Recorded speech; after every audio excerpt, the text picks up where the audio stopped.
Hi, hope you're doing well. I'm Rashi Kumar, and in my series of celebration of World Book Day that we observe every year on April 23, this is my second story in this series for the story narration storytelling, and this one is entitled The Untold Story. Let's begin. It is baseless. Why are you speaking to me like that? Ravina retorted. Hoo, oi, oi, shoo, shoo, shoo. Sukanya continued to hoot. To Ravina's surprise, during her entire professional experience of more than 20 years, she had never encountered such cacophonous behavior. She had given so much of honor to Sukanya on her talk show. She had met Sukanya ages back at a friend's place. A small introduction had followed, which also became a parting outro. That was it. After years of remaining out of touch, Ravina one day had a scroll through Sukanya's social media profiles and felt she was doing something concrete for the society.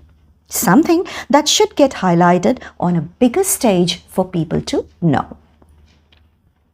As time passes by and we get settled in our lives, even as good acquaintances, seeing other person's merit, we must give them a platform to let the world know about their good work.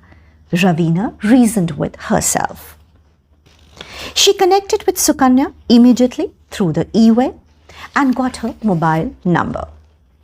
It was purely professional. But yes, they did know each other in some ways. They exchanged warm greetings over the phone. Sukanya excitedly agreed to be on Ravina's show, and then the show happened. It was a hit, as any of the programs that Ravina did. But unfortunately, this became the first show of Ravina's life, which was reverted with a cold ingratitude.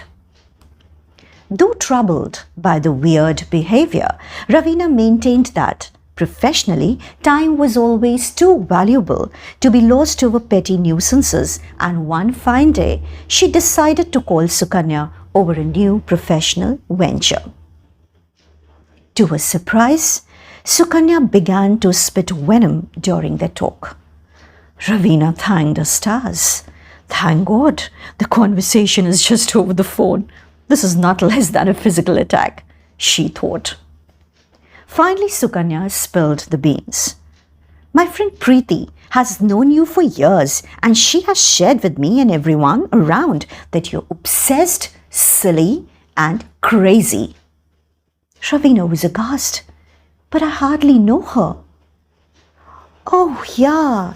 She was the same elderly colleague who had once ages back in his studio room eavesdropped my private conversation that I was having with my friend and had come running to me for help, which I had bluntly turned down.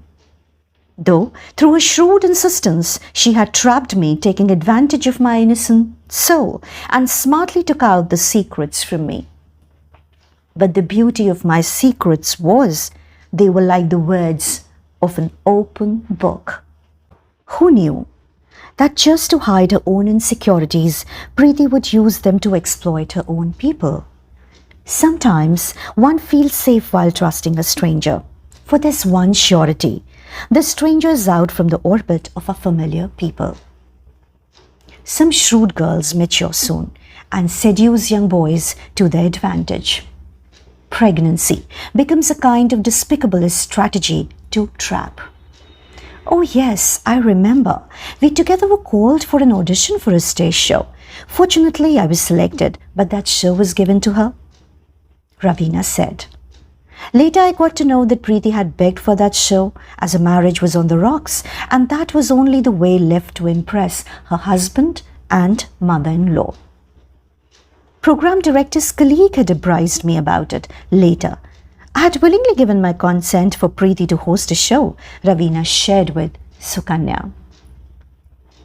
Even that program director doesn't know till date that Ravina was aware of this prejudiced selection, a proof of Ravina's value for sanctity of relationships and her integrity of character.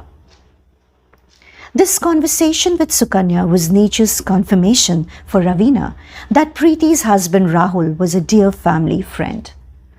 Rahul's entire group of friends had been extremely caring and protective about Raveena and had always treated her like a younger sister. Raveena can never forget the warmth of guardianship and protectiveness from boys of her own age. Raveena's respect for them was still immense.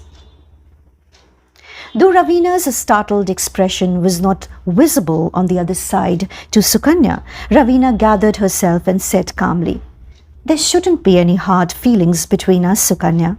Life is too short for hate and manipulations. Let's wrap it up with a warm hug. Preeti is Rahul's wife. I have huge respect for my friend's life partner. For years, I chose never to try and clear things with Rahul, for the best thing that a friend can give to another is the love and blessings for a happy married life."